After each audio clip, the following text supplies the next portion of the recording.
Hello there, focused learners, and welcome to today's Explainer. I am absolutely thrilled to have you joining us.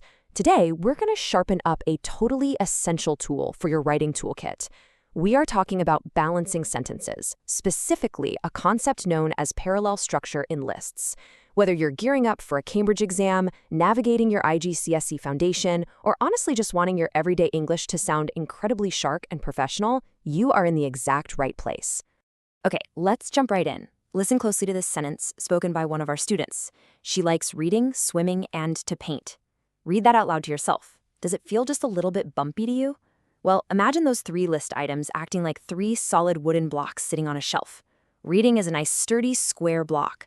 Swimming is another perfect square block. But to paint, that is like dropping a giant triangle onto the end. When you put that mismatched third block on the shelf, it completely tips the whole shelf over.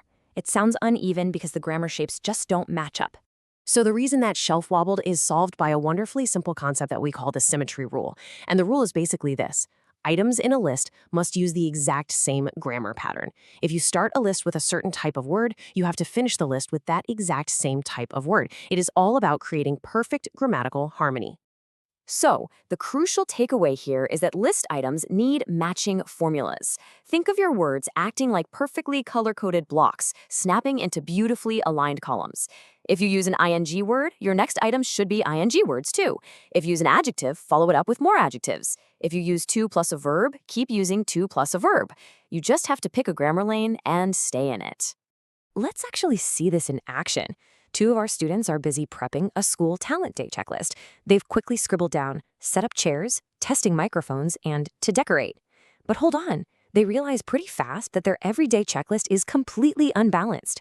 We've got a simple verb phrase with set up, an ing word with testing, and a to verb with to decorate. Their checklist shelf is definitely tipping over right now. Let's help them fix it. By treating these phrases as movable tiles, the students can easily repair the list. By swapping out those mismatched words, the checklist now reads, set up chairs, test microphones, and decorate the hall.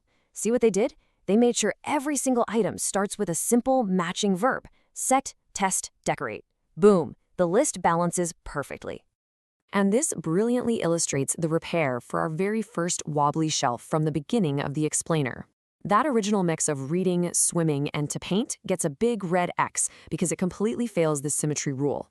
But when we lock in that triple ing pattern, changing to paint to painting, we get a green check mark because the sentence flows beautifully. Reading, swimming, and painting. Now that is perfect symmetry. Now let's see how this exact same rule applies to a highly realistic exam writing scenario. Listen to this description. He is kind, helpful, and works hard.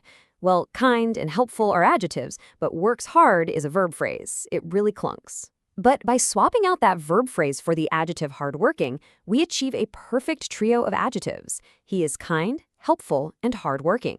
I guarantee you, your exam graders will absolutely love that perfectly balanced sentence. Let's move to our next example and see how this builds our absolute gold standard model of symmetry. Read this one along with me. We came to learn, to practice, and to improve. Notice how every single item perfectly follows the exact same matching to plus verb pattern. This is what parallel structure is all about. It is rhythmic, it's crystal clear, and it is just incredibly satisfying to read. All right, you've learned the rules, you've seen the examples. Now it is time for a quick 3-question pop quiz. Let's test your eyes. Question 1. How would you fix this uneven sentence? She enjoys cooking, dancing, and to sing. I'm going to give you 3 seconds of absolute silence to lock in your answer. Did you spot the mistake? If you changed that awkward triangle block to sing into the matching ing block, singing, you got it completely right. She enjoys cooking, dancing, and singing. Fantastic job. Let's try question 2. I want you to complete this sentence using the exact same grammatical pattern. We need to plan, to write, and to blank. Take 3 seconds to fill in that blank in your head.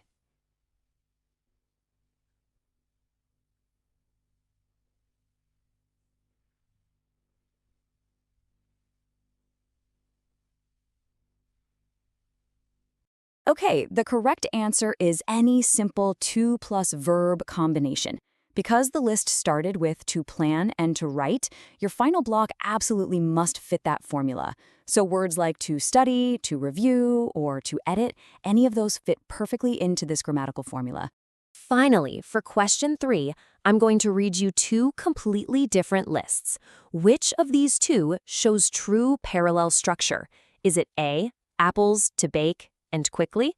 Or is it B, apples, bananas, and oranges? 3 seconds on the clock. Tss, tss, tss. And the correct answer is, of course, list B. List B is the clear winner here because it uses matching plural nouns for every single item: apples, bananas, oranges. List A was a totally chaotic mix of a noun, a verb, and an adverb. List B keeps that shelf completely stable. So, just like returning to our students' fully balanced Talent Day checklist, mastering parallel structure simply means making sure your grammar blocks are the exact same shape. When your list items match, your sentences instantly become stronger, clearer, and much more enjoyable for anyone reading them. It is all about finding that perfect balance of 3 matching blocks. So here is my final thought for you to take away from our explainer today.